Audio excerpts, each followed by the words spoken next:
Hare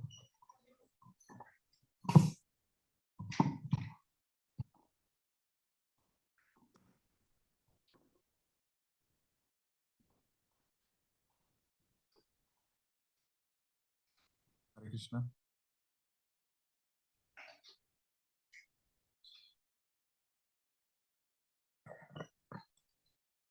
Jayo Radha Madhava Kunja Bihari Jana Vallabha Girivaradhari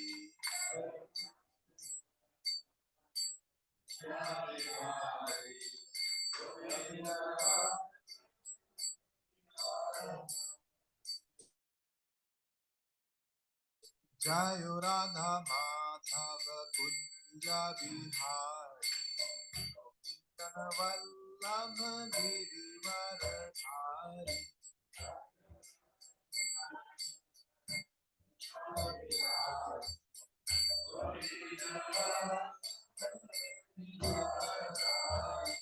Yashodanandana Bhaj Jana Ranjan Yamuna Tiravanachari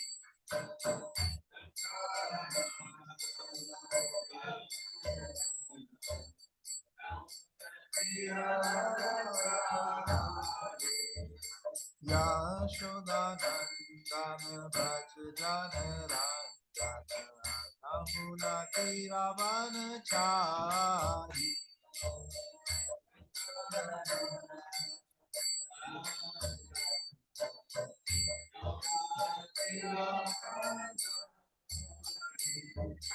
Hare Krishna,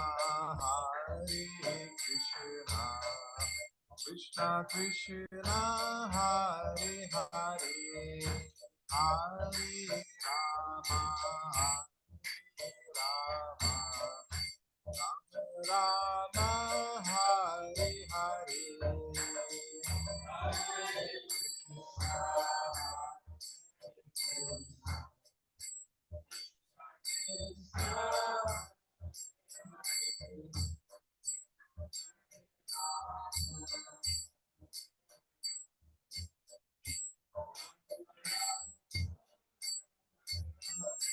Jayo Radha Shama Sundar Radha Shama Sundar Radhe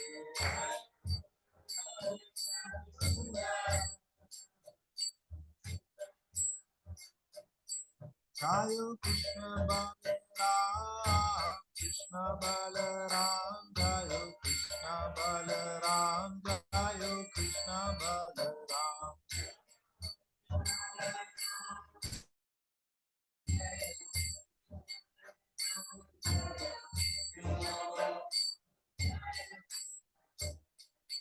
Jayo Gauranitai Gauranitai Gauranitai Jayo Gauranitai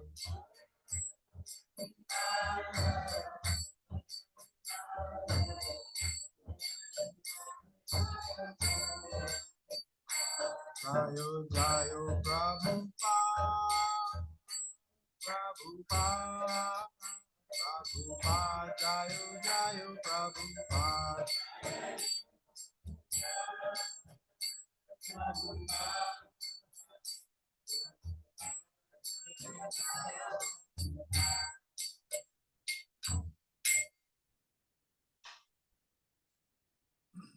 Om Namo Bhagavate Vasudevaya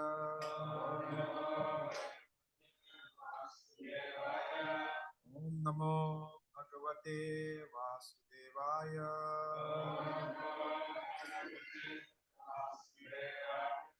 Om Namo Bhagavate Vasudevaya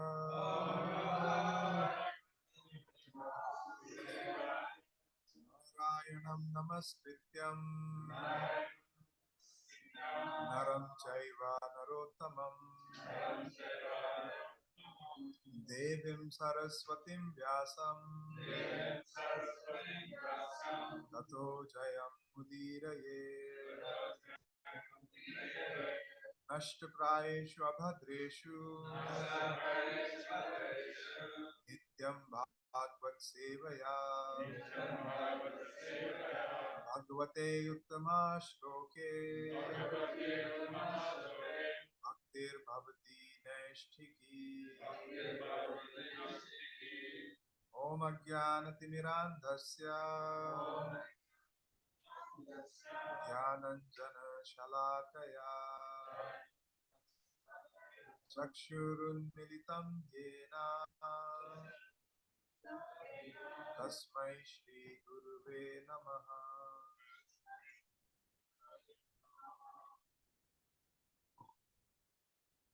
Bhagavatam, Canto 3, Chapter 1, Verse 44. Jasya janmo.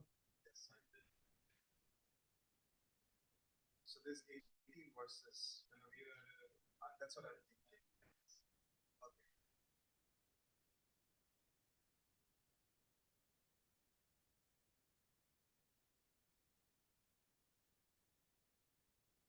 The appearance of the Lord. Oh, I'll do the Sanskrit.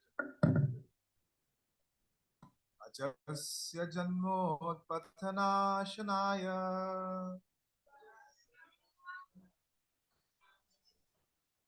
कर्माणि अकर्तुर्गृहणाय पुंसाम् नान्वन्यथा कोरतिदेहयोगम्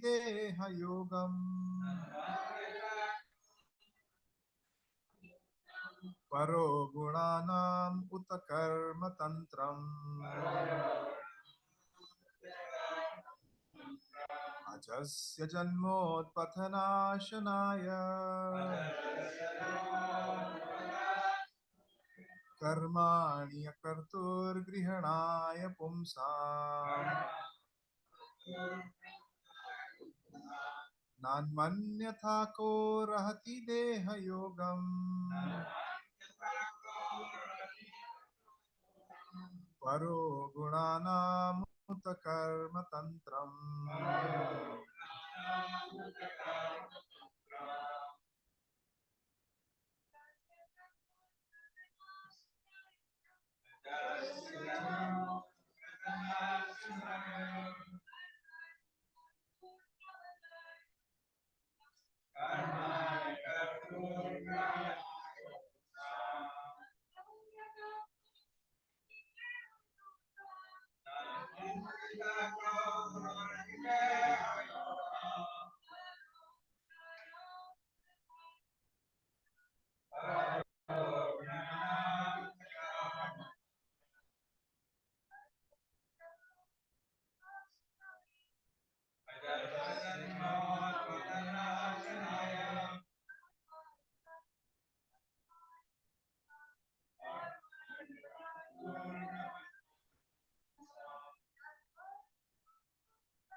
Ajasya, of the unborn.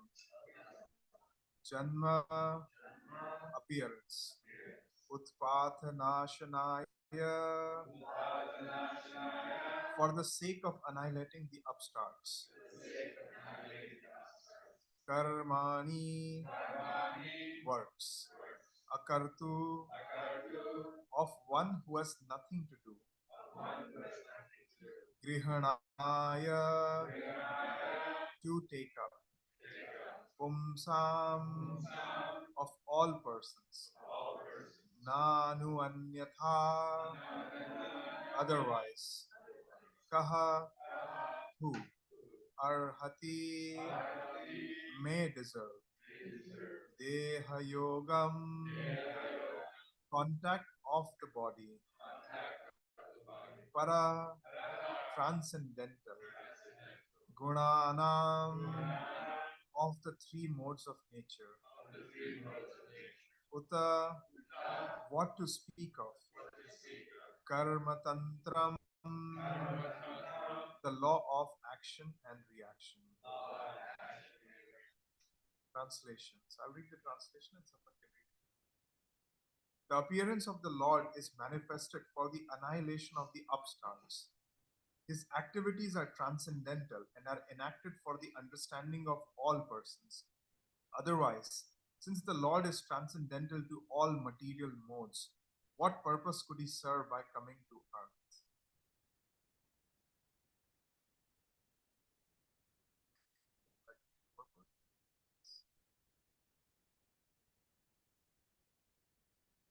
Ishvara Paramakrishna Satchidananda Vigraha.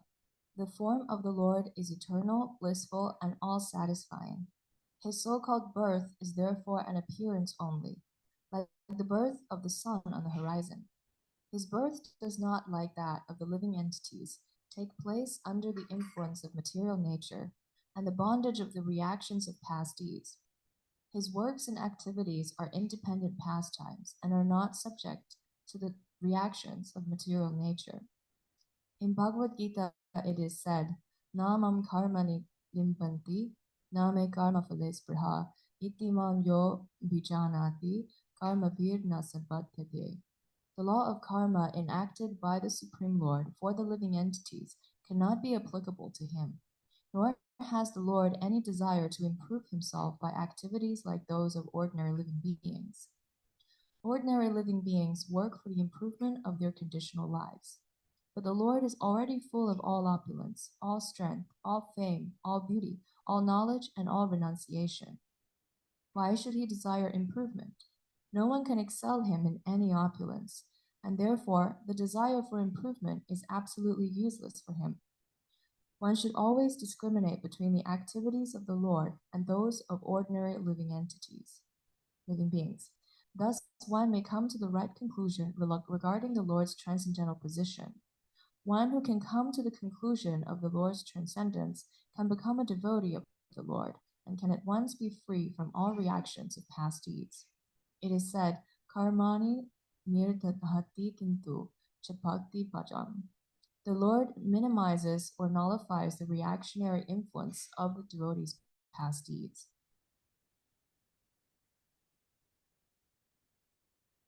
I also want to read the next one.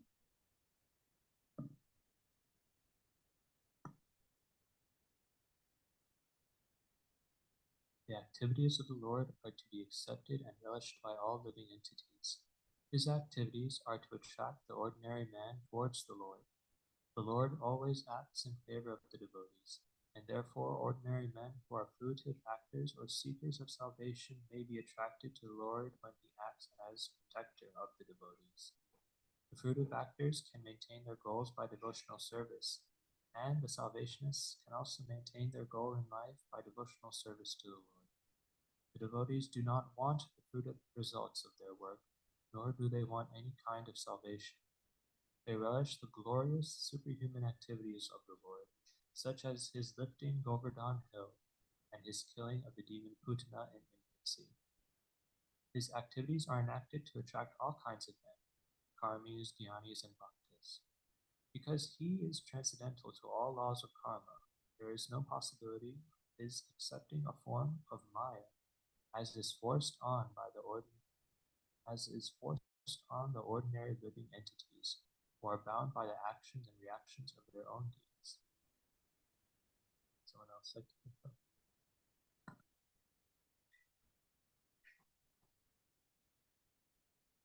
His appearance is to annihilate the upstart asuras and to stop the nonsense of atheistic propaganda by less intelligent persons. By the Lord's causeless mercy, the asuras, who are killed personally by the personality of Godhead, get salvation. The meaningful appearance of the Lord is always distinct from ordinary birth. Even the pure devotees have no connection with the material body, and certainly the Lord who appears as is and is Satchidananda form is not limited by a material form. Srila Prabhupada ki jai. Jai Prabhupada. Thank you so much all for reading and for having me here. Okay, so I would like to start with setting some context of what the verse is, who's speaking, what's happening. then going into some points that Srila Prabhupada mentions, the way he has translated certain words, some of the things he talks about in the purport, and then we'll tie it all together and conclude. Sounds okay? Okay, so who's speaking this verse? Can you scroll all the way up to the name of the chapter? Chapter. Okay, so who's Vidura? The uncle of the Pandavas. Okay, yeah. And why is he asking these questions? Who is he asking these questions to? What's the background? Right, so Vidura, for those of you who don't know, he is the uncle of Arjuna, our protagonist in the Bhagavad Gita. So Vidura is a sage, and he's part of the royal assembly. And in that royal assembly, he's telling, so his brother is Dhritarashtra, who is the father of Duryodhana against whom Arjuna is fighting. So he's telling them that what you're doing by fighting this war is not fair. It's against the principles of Dharma. And if you continue to fight this, you will all be annihilated. Your kingdom would be destroyed. The entire generations would be destroyed. So he gives this wise counsel to his brother that don't participate in this fight, because on one side, your sons, and on the other side are your nephews. They're fighting against each other for this land. It is their rightful claim to have the ownership of the land. So Vidura is giving this wise counsel, but his brother does not listen. His brother, who is his brother? Dhritarashtra. He does not listen. Dhritarashtra is one of the first persons in the Bhagavad Gita. If you open the Bhagavad Gita, if you look at the first verse, it started by Dhritarashtra. Dharma Kshetra, Kurukshetra, what's happening in the land of. So Dhritarashtra is an important character for us to understand. So Dhritarashtra is blind by birth. He has 100 kids. He's attached to his land. He's attached to his kids. He's attached to his kingdom. And he does not want to relinquish that control because he's attached. Even though the right thing is to relinquish the control and have the rightful heirs to the throne rule. So Vidura is the younger brother. He's telling him that what you're doing is incorrect. And he's unwilling to listen. So Prabhupada writes that he was materially blind by birth, but he was also spiritually blind because he did not know how to differentiate between what's good and what's not good. What's karmic, what's not karmic, what's dharmic, what's not dharmic.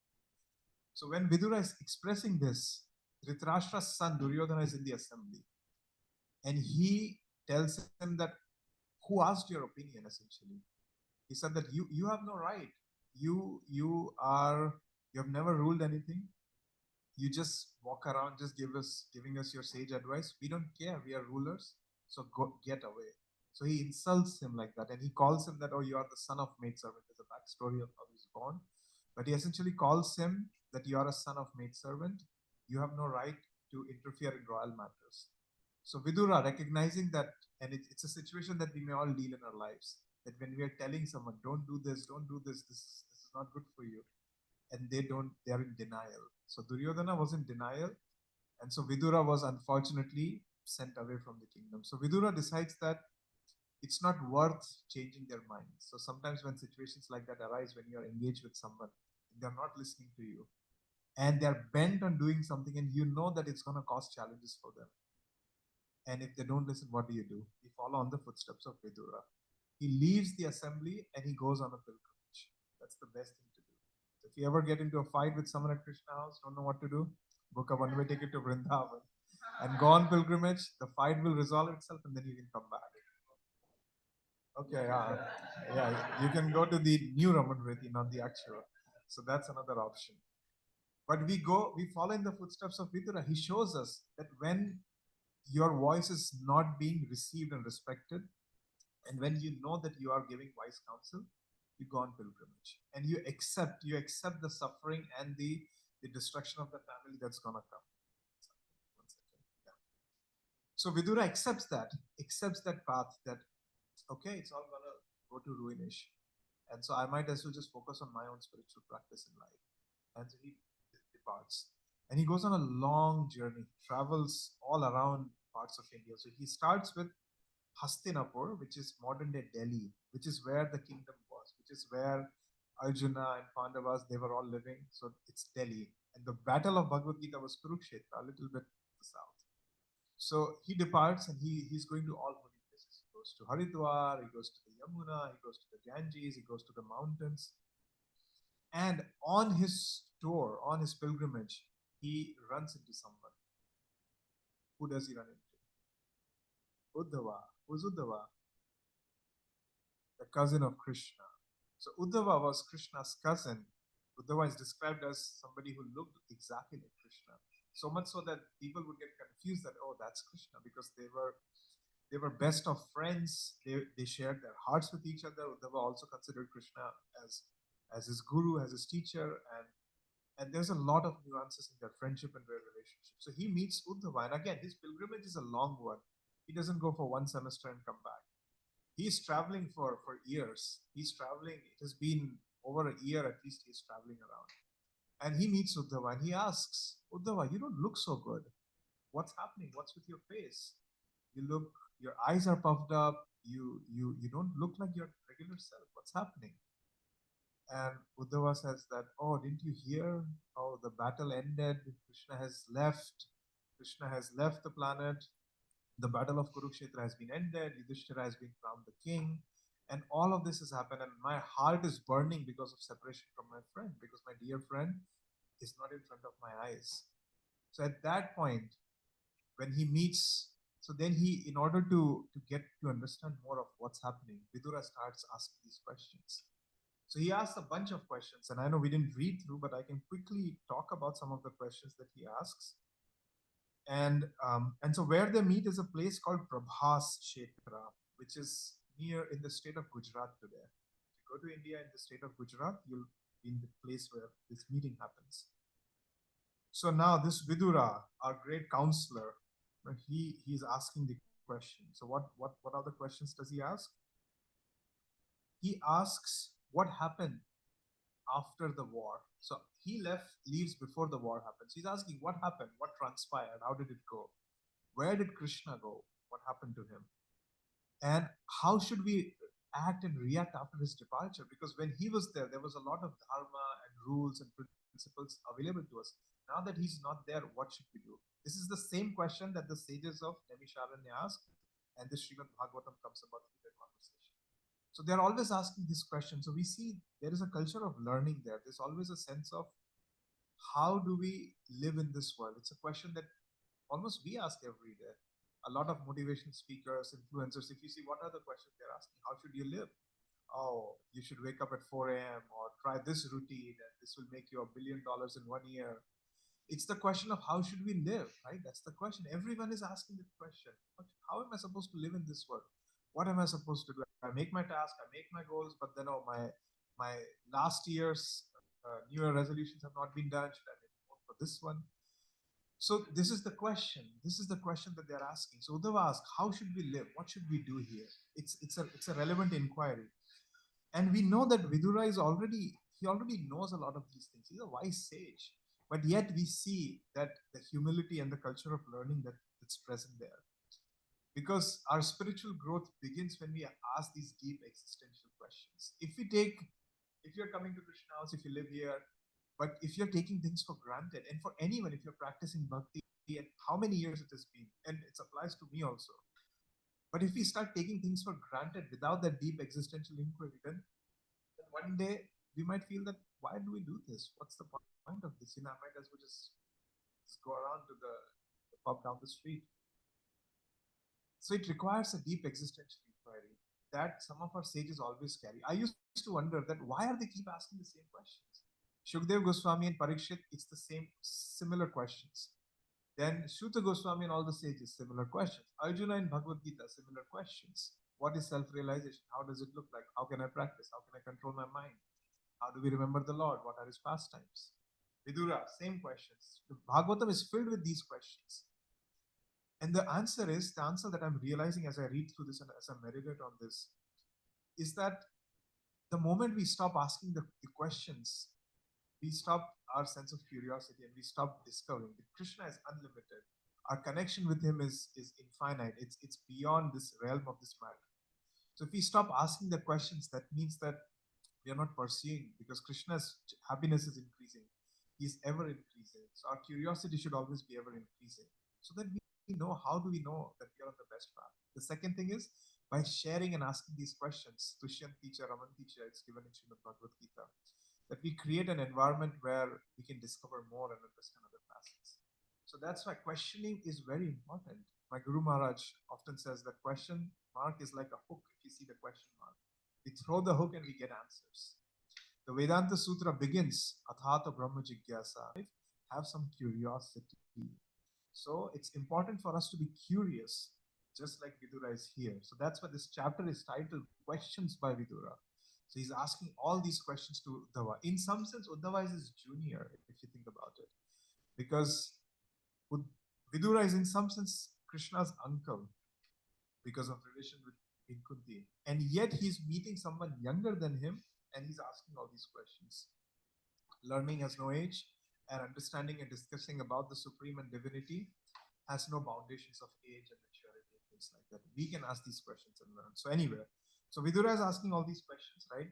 He is afraid that the world order has collapsed because the Pandavas and Kauravas have fought. What has happened? And he's aloof because he's on a pilgrimage. So that's where the question begins. Okay. So now we come to this particular verse. So if we come to this particular verse and open the translation. So again, if you go through these verses on your own time, if you can read the translation and see, you'll see all the other questions Vidura is asking. So on verse 44, the verse of in our attention today, the appearance of the Lord is manifested for the annihilation of the upstarts. So I was thinking that how we have startups in the world. You know, we come with this is an AI startup, this is this startup, this is this. So Prabhupada interestingly uses the word upstarts. So it's the same thing. These people who come up in the world, they have their own enterprise, their own startups. The Putana enterprise, you know, I want to rule like this. And then the Kamsa enterprise, I want to kill all the babies and I have my kingdom. The Hiranyakashipu conglomerate enterprise, I want to come and I want to be better than Krishna. So all of us are having our own enterprises or upstarts. We are all upstarts in that sense. Because the ultimate realization is that Bhakti Siddhanta Saraswati used to say that the world is in need of no reform. So our purpose on this planet is not to reform. This world does not require reformers. It requires self-reformation. So the upstarts of this world. So Prabhupada interestingly uses this word, upstart. His activities are transcendental, are enacted for the understanding of all persons. Otherwise, since the Lord is transcendental to all material modes, what purpose could he serve by coming to us? It's kind of a rhetorical question he's asking, that he's transcendental, but also there's curiosity that, yeah, what purpose is he performing? So amidst a list of questions he's asking, this is one of the questions he asks. So now let's dig deep into this understanding. So how many of you have seen Ready Player One? Read the book or seen the movie? Can I see a show of hands? You think you've seen it? Okay. You've seen it? You've seen it. What happens? What's the premise of it?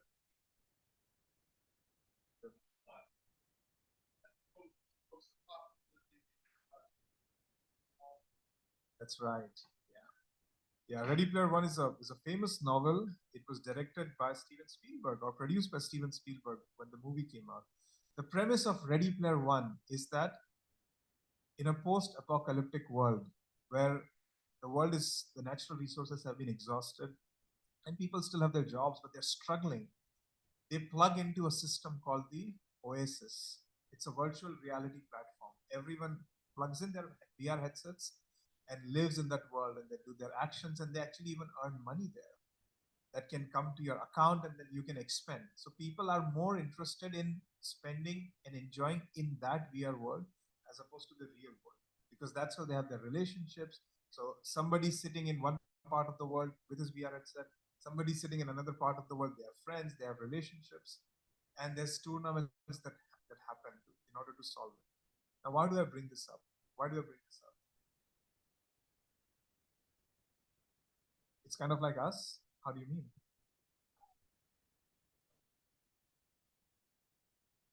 Maybe we don't like talk on a on VR, but we do talk on WhatsApp, and Yeah. we do do video chats, and Sure. or we watch a lot of Netflix, and somehow we get ourselves absorbed in a different reality than the one we live in, Right. and we don't want to really understand more about this world. Yeah. Thank you. Marble. I relate to it, and like it's easy to feel disconnected, like in real, like, it's like to remember what it would be like if we just broke all the clocks and destroyed all the screens, and then that's all that there is. But most of us, well, speaking for myself, growing up, I had screens the whole time, and then got my first smartphone whenever I was in middle school, or actually smartphone in freshman year of high school. So it's hard to imagine having absolutely no screens, but then now you can see progressively just getting more and more advanced to where I played Xbox and a lot, and I got addicted to playing Xbox as a middle schooler. And I can imagine now it's like, oh yeah, let's just put on the headset and let's work, let's make our money here, and then forget about the real world, And it's like, not to say that this world is real, but yeah, but I'll stop there. Thank you. Yes. Escapism. Thank you. In one word, you summed it up essentially what he said. Thank you. Yes. So we already see that we are in this world, and then we get lost into screens and other realities. Well, if we look into Vedic scriptures and Vedic tradition, what the Vedic scripture says is that this world that we call the real world is also a simulated reality. It's also a reality. It's not reality. It's a simulated reality. It's a situation that has been created. When I take my birth in the human body, I look up and suddenly I realize it's like Jake Sully going to Pandora in another body and recognizing that, oh, wow, I have an actual body on Earth, but this is my body on this planet. And if you remember, the music is playing by James Horner, and he looks at his hand and he understands what happened, where am I? That's the situation that we experience in this world when we take birth. And that what's the proof of it? Because we leave this body. That's the proof of it. That means this is not our permanent identity. Had this been our permanent identity, I would have never left this body. The fact that we see everyday people leaving bodies, there is a counter. If you search for it on Google, there's a counter, birth and death counter. It shows you in real time how many births are happening this very second and how many deaths are happening this very second. If you want to see, if you can pull it up. And that's an example of seeing that these things are constantly happening. So that means new players entering this game. This video, yeah, you can see. Can you zoom it in a little bit? Yeah, so you can see births today, deaths today, and see how it's increasing and decreasing at every moment in time. Yeah, exactly. Yeah. Yeah. And you see how the number keeps on increasing slowly and gradually.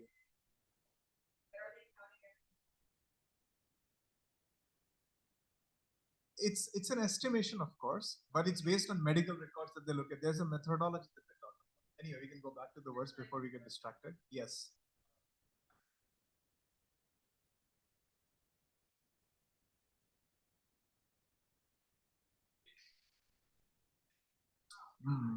Yeah, that could happen. So the point being, yeah, remnants. The point being, this new players are entering this arena. New players are constantly entering this arena, and we are playing our own video game. We are playing our own life and our own thing. And in this, imagine we are all playing this game, and the creator of the video game enters the game. That's what happens in Ready Player One, and he tells them, the creator comes up in a form, and we are all engaged. Oh, this is me, this is my identity, this is what I do. And the creator comes. And what does that creator do? What are the activities? What is the word that is used for Krishna? What is one word that we keep using? Krishna is transcendental. So what does transcendental mean? What is he transcending? He's transcending this construct. He's transcending this game. That's why when we say that these are transcendental practices, Hare Krishna Mahamantra, think of Hare Krishna Mahamantra as a code that we chant. If you plug in a certain code in a program that is beyond the program, it takes you outside of it. So the mantra that we are chanting is a transcendental code that takes us out. So Krishna appears in this realm, in this world where we are all playing our video game, we are all playing our energies, and he appears transcendental. He seems to do things that ordinary people cannot do. If you've ever played Grand Theft Auto, there's a god mode in there. You put a certain cheat code and nobody can kill you, nothing can happen. God mode. Krishna is God. He appears in that format. So Krishna appears. He is not God mode. He is God. He appears in this reality, and he's doing things that Vidura is asking, how is he able to do all these things? What are some of the transcendental things Krishna does? Lives God on hill. Why is it otherworldly or superhuman? Exactly. 7 years old, lifts a whole mountain on his pinky finger. And we in this world realize that, wow, how's that possible? Well, he's the creator. He can bend the rules of the reality. What's other transcendental thing Krishna does?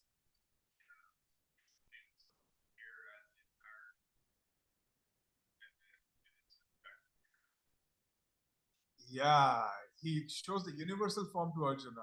Thousands of mouths and thousands of planets, and then boom, back on the battlefield. How does he take his birth? How does Krishna take his birth?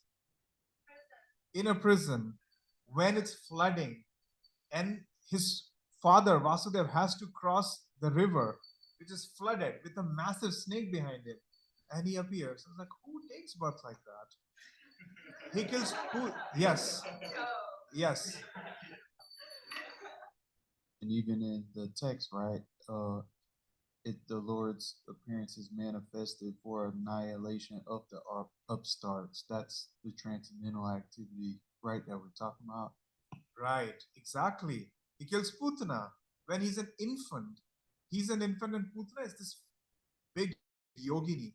She has so much power and energy, and she can do all kinds of. She has thousands of kundalinis in her body, and she appears in front of him and he kills her.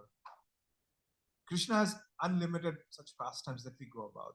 So we see that transcendence means that somebody who's beyond this realm, this reality. So the Puta Prabhu has a book. It's available at the BI, Maya, the virtual reality that we live in. So he uses that analogy of understanding this world as a virtual reality. So Krishna is appearing here, and devotees go, wow, Krishna appears and he's doing these incredible things. How can he do it? Because he is the creator of the program. And this program has been created for our growth and learning. But what do we do in this game? Instead of trying to win the game, with the winning is to realize that, oh, I'm actually not in the game. I'm actually outside of the game. And Krishna comes, his disciples come, his representatives come to teach us that. So we get lost in different pursuits and different side quests and different side missions. Oh, I want to get this degree and I want to do this and this and this. And then suddenly a brahmachari is walking on the street and hands you a book. And suddenly, wow, there is a creator, there's a reality outside of this game. That's really what's happening here. So Krishna is transcendental, and his transcendence is seen in many books. Bhagavad Gita talks about Janma Karma Chame Devyam Evam Yo Veti Tattvataha Tyaktva Deha Punarjanma Naiti Mameti. So Arjuna, that if you understand that this reality is a simulated reality and I am transcendental, you won't take birth again. That means that if you really understand that, oh, there is a creator outside of this, and that's where my life is, and I am plugged in with my VR headset and I think I'm in this world. That's what it means. Back to Godhead. We remove this. Hiranmaya Patre in Ishopanishad talks about that, my Lord, please remove this covering that is in front of my eyes. So if I have this headset, seeing Krishna, seeing spiritual reality means to take off that headset. That's the point of the game. The point of the game is to not play the game anymore. That's the point. So once we take it off, we see Krishna for who he is. But until we don't have that vision and that understanding, that's when Krishna says that, oh, you don't take birth again. It means that you don't respawn. Your character does not respawn in other forms, in other desires. That's what it means by this. So coming back to this verse, Vidura is saying that his what are some of the reasons? So he says his activities are transcendental. We know why it's transcendental, because he does not play by the rules of this world. He's the creator. And it's are enacted for the understanding for all persons. Because Krishna is the creator for everyone. Krishna is not a Christian god or a Hindu god. He's the creator. He comes for everyone. So that's what Prabhupada is saying and Vidura is saying here. Now, since his activities are transcendental, Vidura is asking, if is he really coming to kill the upstarts? Or is he coming for some other reasons? Oh, and there's the Bhagavatam is rich with so many reasons why Krishna appears, right? He appears to relieve Earth's burden. Because in the game, some of the players have gone rogue. Sometimes if you go into online play, you see rogue worlds getting created and rogue things happening. So the creator comes and sets things straight that no, this is not how you play. This is not how you mess things up for others who are actually trying to learn.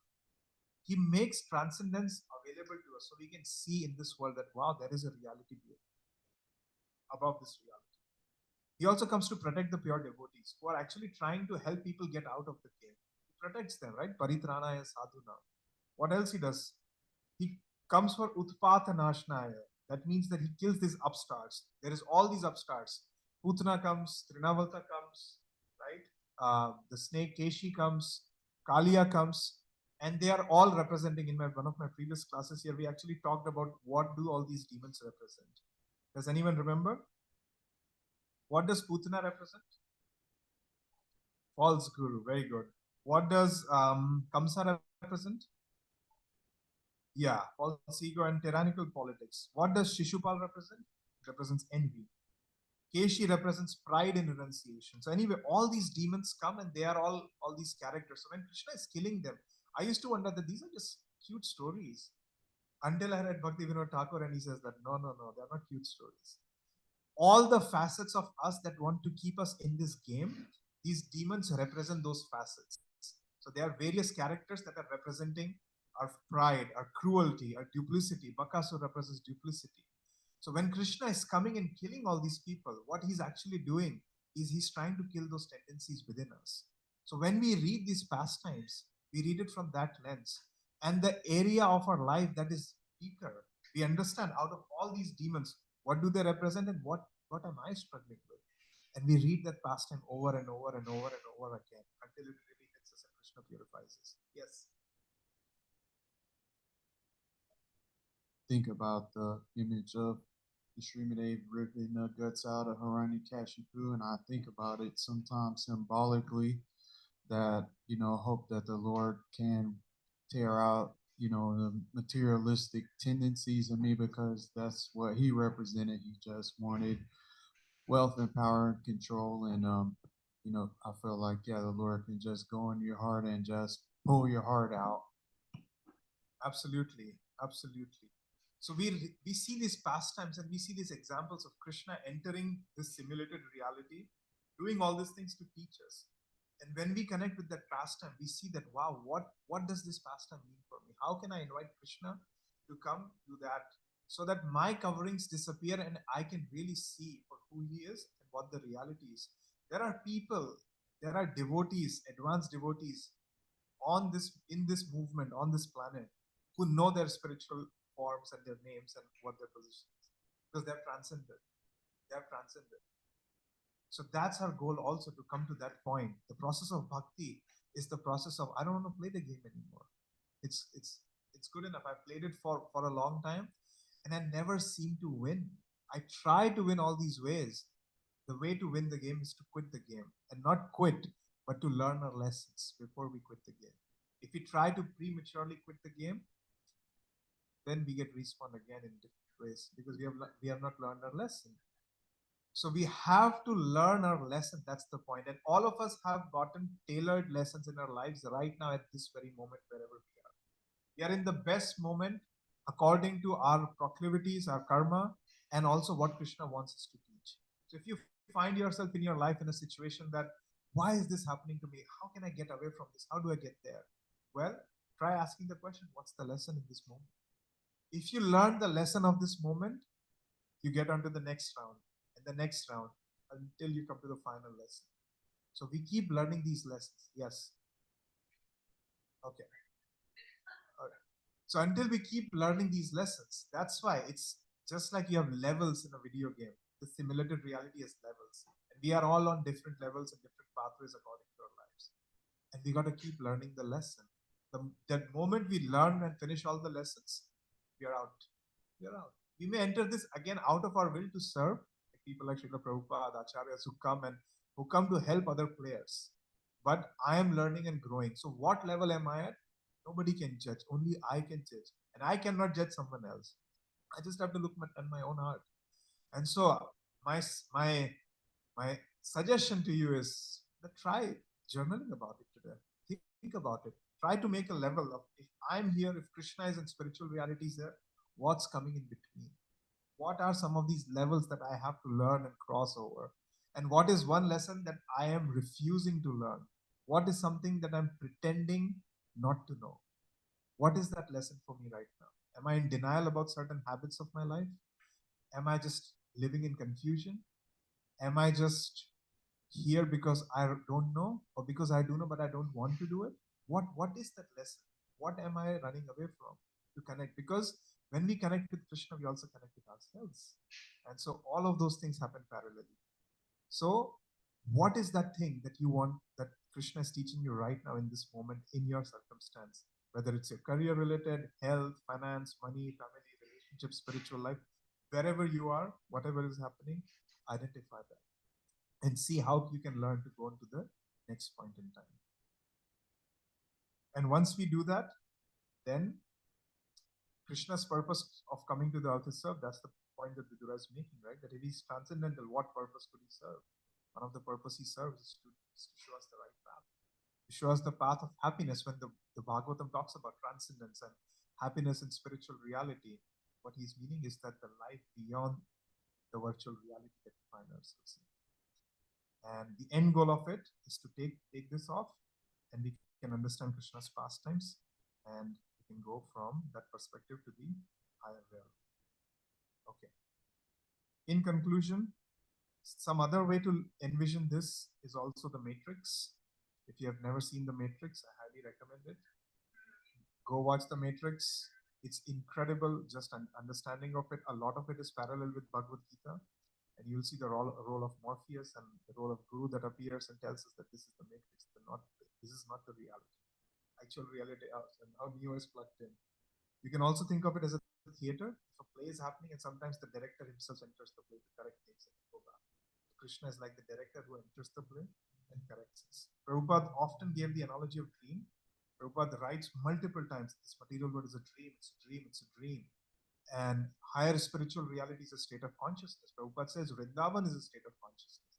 So when we conceive the universe, what's really happening is that we are elevating our consciousness.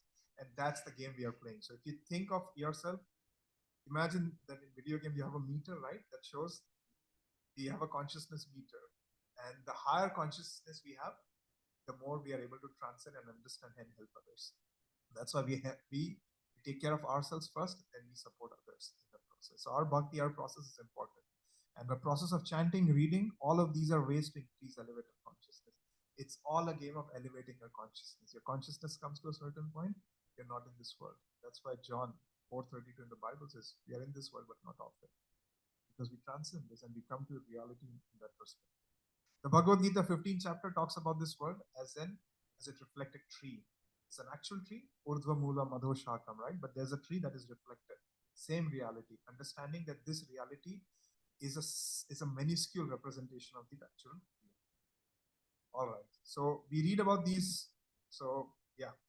So we started with understanding Vidura, right? Vidura is our hero. He's on a journey. He's on a quest. He's asking all these questions. He's on a pilgrimage. So just like what we have to do. And he meets Uddhava. He's asking that why did Krishna disappear? What happened? What's happening? I've been away from it. Can you catch me up? And one of the questions is that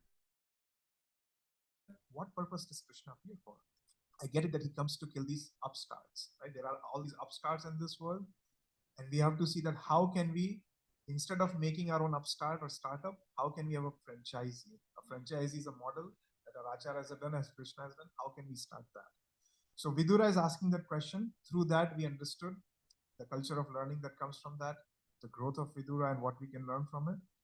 The idea of that Krishna is unborn and then he appears, like respawning in Ready Player One and Grand Theft Auto and The Sims and The Matrix and the theater, and we can think of any example. This is validated, right? We understand the purpose of avatars, right? They come. There's more reasons, and it's a separate class to protect the devotees, to annihilate the miscreants, teach bhakti, teach us how to stop playing the game. And then, of course, deeper and deeper reasons also that Krishna comes. And then finally, transcendence of Krishna is seen by his pastimes and his examples, and that's how we can see that this world is actually just a representation of the actual world, and we are just playing this game. Anything else I want to say? That's it. Thank you very much.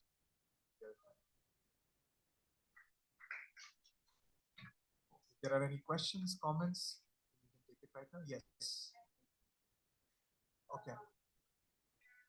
Sure. Perfect. Sounds good. Yeah, I'll be here.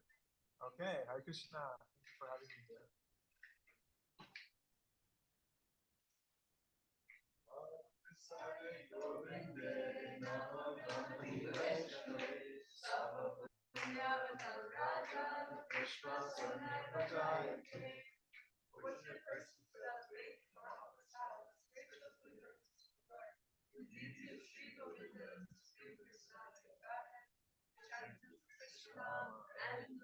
That's right. Jai.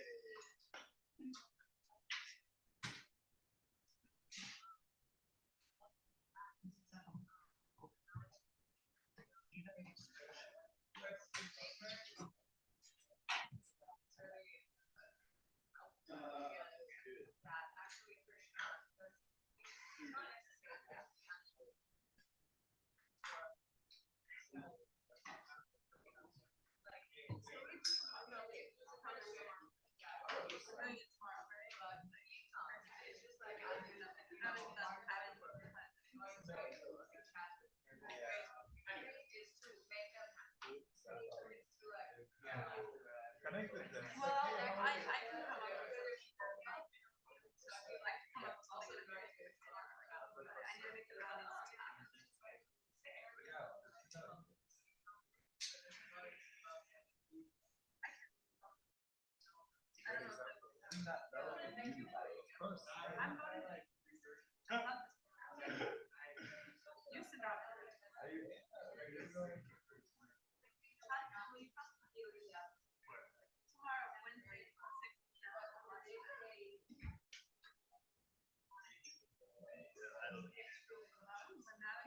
That's true. You're right. I mean, it's gonna be beautiful, and you're gonna have the best travelings you've ever had in your life. After I am going to see this week. How do we remember the name? No worries. I believe you. But I know the recipe's really good.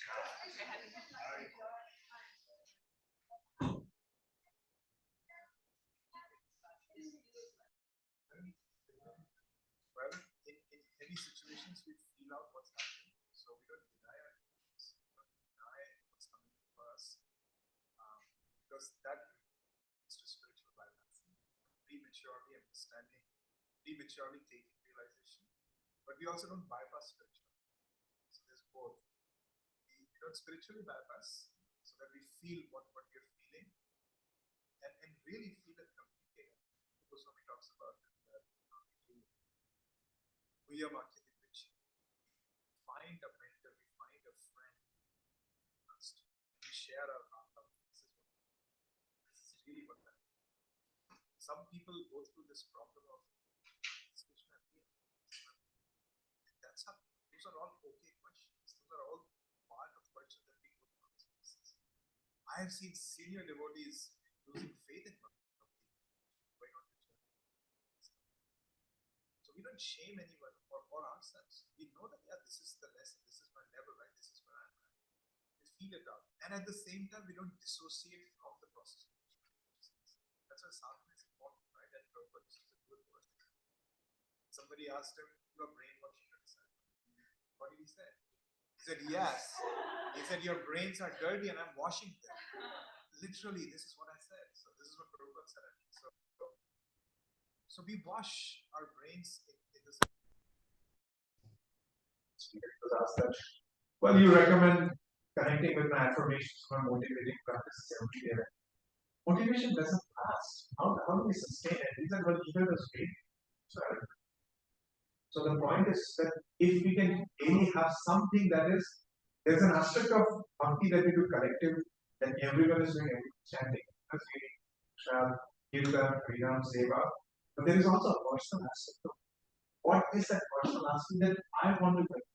I just want to write it. I want to sing a poem. I want to do something that is deeply personal, that somebody else can identify what is that person.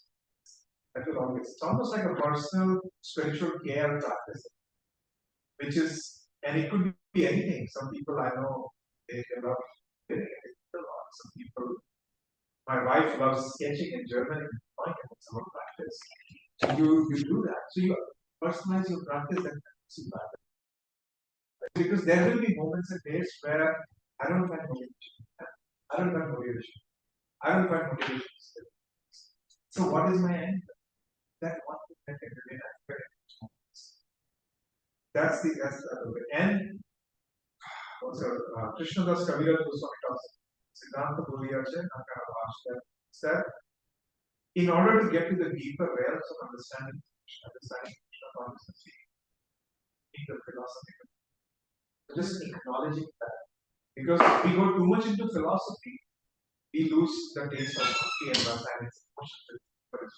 We go too much into spiritual emotions, we lose the foundation and we lose spirituality. That's why going too much into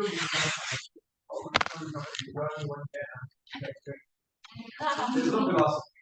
There's no understanding. Oh, I'm not a jiva, I'm the Krishna great servant. That is true. And then if I go too much into philosophy and nitty-gritty, then I'm judging him. This is the principle. And then there's no peace of mind. It needs a balance and grounding. You need the house, you build a foundation, you also